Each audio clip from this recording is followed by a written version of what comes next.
What's your last name again? Holowaty. Okay, it's just Trevor. Yeah.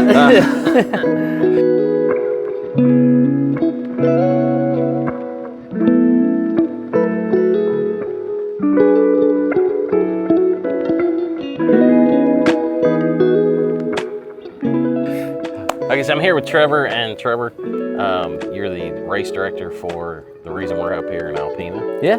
And we're casual around here. We got a puppy dog hanging around with us. Miko, Love that's that. the team dog. Brought my dog up too. It smells Tommy. Yeah. So we just wanted to, ask you a few questions, kind of get to know you, and for people who don't come up here, tell us a little bit about your race, yourself. So let's kind of start with yourself. Are you from Alpena or? So I'm not. I am from just south of a city called Port Huron in Michigan called St. Clair, Michigan. Okay. Yep. So I'm from St. Clair, but my whole wife's family tree is from Alpena. Okay. So we met in college at Ferris State about almost go Dogs. Yeah, about 11 years ago, 12 years ago now, I believe. And since then, been coming up constantly ever since. Yeah, and it's just kind of like almost like an honorary, town member. So yeah. Awesome. Puppy dog. Okay. And you are, so when it comes to your organization, RockCF, what's your position? What do you do for them? Yeah, so well, just for a little backstory, so the RockCF Foundation is a cystic fibrosis nonprofit. Mm-hmm. If you don't know what CF is, it's an inherited genetic lung disease that, not only attacks your respiratory, but also your digestive system and other organs around the body. It's a mutation in the CFTR protein that kind of causes like a thick and sticky mucus, especially within like the lungs of someone living with CF. So the way the RockCF started, actually our founder, Emily Schaller, has CF, and she found running and exercise a bit later in life, and it kind of became a bit more of like not only a compliment, but sort of a lifeline, and I don't want to say substitute, but a big compliment to her treatments, because it helped break up that phlegm and that sticky mucus that was stuck in her lungs and stuff. So yeah. The foundation started with, rock concerts, because she was actually a drummer in a band. That's how we first connected, because we both were. And it then turned into donating running shoes across the country to anybody living with CF, which then progressed, as CF progressed over the years, to like trade school scholarships, different programs like that. But exercise has been a big core thing of what we do. Cool. And a big thing of that is obviously cycling, because it's a great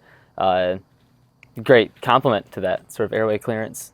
Well, cycling's great for the cardiovascular. Our buddy always talk about on our channel, always talk about Tommy Southwood, who Tom has a pacemaker, and keeping his heart healthy has been good for that. I know, like just a regular person, it does a great thing. But CF is such a force for someone to have to deal with, to be able to help them in any way is going to be huge. So, obviously the running, how much do you think, how many people do you talk to with CF that do ride a bike? Is that something you?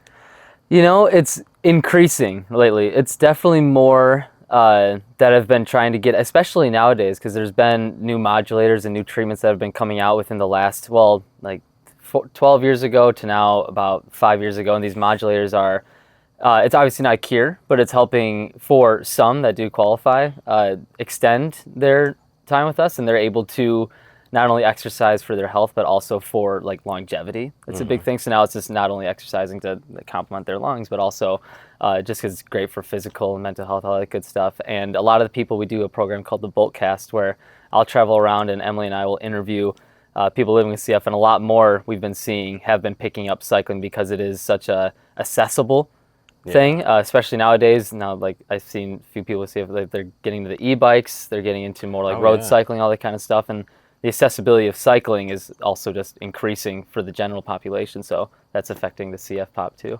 So you're, one of the things we were thinking about quite a bit is like what motivates us. So in terms of, let's kind of take that a piece at a time. In terms of CF, what are those things that just kind of keep you motivated to press in to help the cause? Yeah, so obviously working around it definitely makes me press for it even more. My boss and the RockCF founder, Emily, I consider her one of my best friends because we've known each other. I've been doing, it started as volunteer to part-time to full-time over the past 8.5 years or so now, since I was in college. And It's one of those things that as soon as I started, I knew I'm never, even if I ever do another job or any like other direction in life, I'm never going to stop contributing to RockCF in some fashion. Personally, I had a friend growing up that had CF, and when you're a kid, you don't really know like what's going on. I just know, hey, they're sick, sort of thing, which sounds rough to say now, but back then you're not really cognizant to it. For me, April was skinny. I mean, that's what it was. April was skinny. We didn't think anything about it. Yeah, absolutely. So. And then once I started working for RockCF, my good friend, well, from childhood, my sister's actually a really great friend. She was more of an acquaintance, but she messaged me. She said, "Oh my God, you know Emily Schaller, who's our founder. She's like a little celebrity in the CF realm because she's already accomplished by that point." So then we reconnected that way, and then unfortunately, fast forward a few years, she ended up passing away. So that was just another like, okay, I know how this affects not only myself personally, but the families of those within the CF realm. And like as caretakers, caregivers, and the actual patient itself, it's an invisible disease, and the whole goal is to make sure it doesn't go forgotten, sort of thing, especially with these new modulators. So it's a small percentage of the population. It's a genetic disorder, but it is in terms of the prognosis for people. It has been getting better over time. So when you're, this is one area that we can honestly see things are improving for people. Yeah, it's an incredible thing. A lot of the tech in CF has been, even though it does affect such a small population, it's estimated around 40 to 50,000 people in the U.S. and obviously more globally. I don't know, like there's a lot more testing, like genetic sequencing, all that kind of stuff that's been going on to get more of that. But things like advancements in well, obviously, like genetic modulator treatments, mRNA therapy is becoming huge, and a lot of that's siphoning through CF because it's such an applicable thing. So there's still things coming, and that's very exciting. But on the other flip side, there's still, although they say maybe around it's like 90-ish% qualify for these modulators, there's still 10% that we interview constantly that are still they don't qualify for any treatments. So they're just running, doing their nebulizers, and then even those that do qualify for treatments, they're still getting double lung transplants, put onto transplant lists, unfortunately passing, that sort of stuff. Well, when I was, so this is one of those events it's personal. You know, the cause is personal for me too. So it's kind of neat to see what you're doing and see how things have progressed. My friend that had CF, she lived to be 22. When I was in middle school, my dad was a minister, and he says, I need you to go to the hospital with me. I'm going to meet this guy. He was the oldest person in the United States at the time. That's what I was told. I don't know if that was true or not. Sometimes people tell you things to impression you. He was 29, and they talked about him being a miracle. And I don't think people, if you really start putting those numbers on things, it's kind of a tough thing to think about. Yeah, absolutely. So it's a great thing that what you're doing. Appreciate it. So those are the hard things. Let's talk about something a little bit more fun. Yeah, all right. So you started this bike race. I mean, this was your baby to get going? Yeah, definitely. So what we do is we develop, so for a little bit of backstory too, about 15 years ago, we started, well, I didn't, but Emily started like a half marathon down in Grosse Ile, which is an island southwest of Detroit in the Detroit River. And that was one of our big awareness events. And then since then, we've created a few other events, such as like Bubbles and Bow Ties at Gala. We do hiking events across the country, and then we do a few other engagements.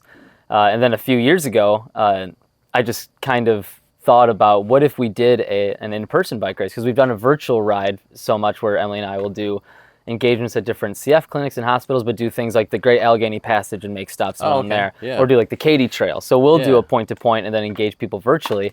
But then after a few years, we thought, what if we did something in person? So she gave me the chance to start writing sponsorships and grants for it, putting it into the community, seeing if anyone would be interested. And then up here is where I love to ride the most. It's every time I'm in Alpine, I know people who live here probably don't feel the same way. Although I'm still working and remote, I feel like time slows down a lot. And I love that, especially when I'm on the bike and you're just riding these trails and roads that are just pine tree lined the whole time, and then the leaves change. It comes a little bit early. You'll see it on the ride tomorrow and through Devil's Lake. It's beautiful right now. We're getting into like the low season of it, and with that, I thought took a look at the MGRS calendar, or Michigan Gravel Race Series calendar, and then a few other rides around. And last year was actually in June, but I kind of pinpointed a date that would work well for the community, but also work well for their calendar and not sort of impede. We weren't on it last year, but I just decided maybe we just aim for it and go for it. And we ended up having about 160 or 158 people signed up, and I think 148 actually did the race, which normally you can attest for about 10 to 18, 15% attrition of people not showing up, whereas that's only like a couple people. So I was, people were excited about this and they showed up, which is pretty cool.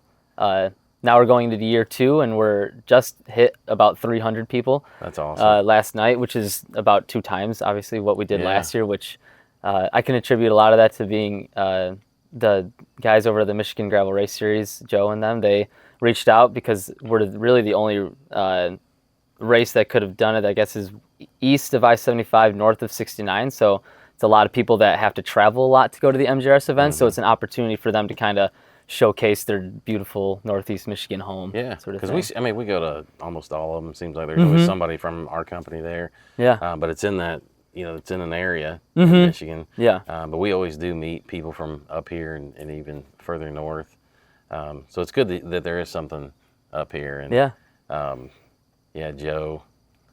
Joe's the guy that rode in cowboy boots, so we need to mention that. Oh, yeah? People don't remember Joe forgot his shoes and had to ride a race. Oh, that's awesome. And he did well, too, which is embarrassing for those of us that are Oh, slow. yeah. Some of those guys, they're beasts. The MGRS people are wild. They're great. Yeah, good dudes.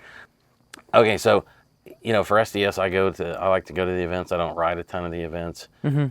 So you're actually talking to somebody that is not going to ride tomorrow, but you could talk me into riding next year. So tell me about your course in a way that give me the sales pitch for why you would ride this course. Absolutely. So this year we added on a 16, but we have a 62 mile, a 27 mile, and a 16 mile. And that's just because the distances may stark and show a little bit of difference in there. It's not to say that they're not a challenge in their own rights. That's one thing with the Thunderbird Thriller is we wanted to make sure that it was not only fun, but also not just like a cakewalk sort of thing, because the trails around here are very beautiful and they are scenic and very serene and peaceful, but they come with their challenges sort of thing. It's northern Michigan, so there's always the dreaded little batches of 5 to 10 meters of sand. There's some ruts that are in the like that. Yeah, there's one section that comes right about 3 miles from the finish line. That's like your last sort of like kick in the face. That's a little bit of a deep beach sand, but you can ride through it. It's all good. You're not giving me the sales pitch. Yeah, no. You're talking to other people. But the country roads down into Alpena Township, and you actually, with a 62 mile, you make your way down to northern area of Hubbard Lake, which is where you'll get a little bit more of the rolling countryside hills. Things are a lot of freshly graded roads and hero gravel too. Out there's actually there's some washboarding, but I really don't find ever a lot of potholes by the farm equipment and everything like that. So it is quite smooth most of the time, but you're kind of undulating most of the time. You're never really going completely flat, although the profile only gives you like 17 to 2,000 feet of climbing for 62 miles. A lot of that comes from just small bumps constantly, which I think adds a little bit of its own sort of challenge of like reprieve and, like start pedaling again.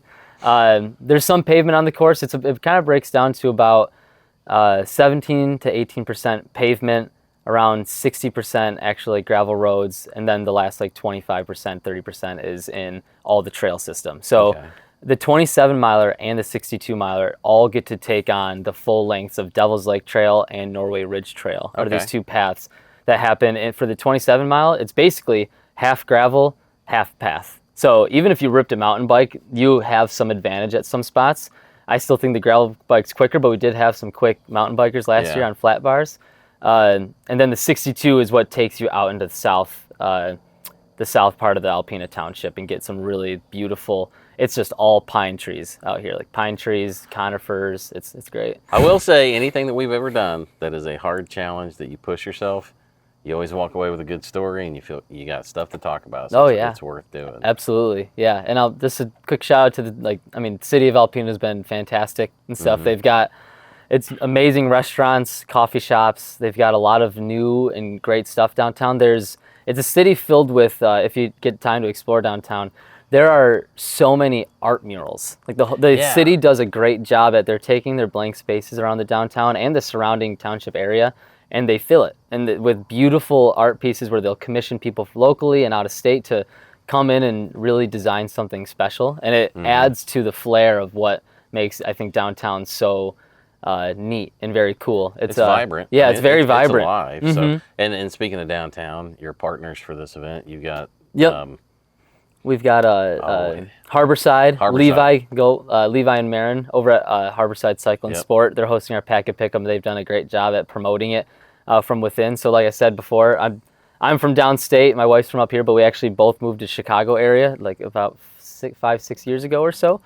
So it's also a lot of, all of our families are here, so it's a great excuse to come visit family. But he's kind of been, and they've been the eyes on the ground, which has been fantastic. Really huge help. The Harborside Bike Shop, that's a great bike shop. Oh, yeah.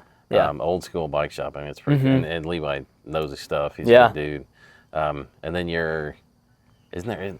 Yeah, we've got a Hopside as well. So Harborside and Hopside, which is actually just across the parking lot, they're doing, last year we did a post-race meal and hangout and catering. This year, because we moved it from Saturday to a Sunday, we're doing Chiller for the Thriller, which is a catered pasta dinner the night before. Yeah, we ate it at Hopside last night. So the food is good, and man, be careful. They make some things that are very tasty in the bar area. Yeah, we had to leave. So, well, thanks for watching. Trevor, thanks for putting the race on. Thanks for coming to see us early in the morning. And thanks for keeping the rain away so we could be outside. So. This will make things easier, actually. This will wash out any dust, any of the sand will nice hard pack. Everything's going to be way better with a little sprinkle. So we're all good. Yeah. Well, good luck, man. Great. Thank you. Appreciate it.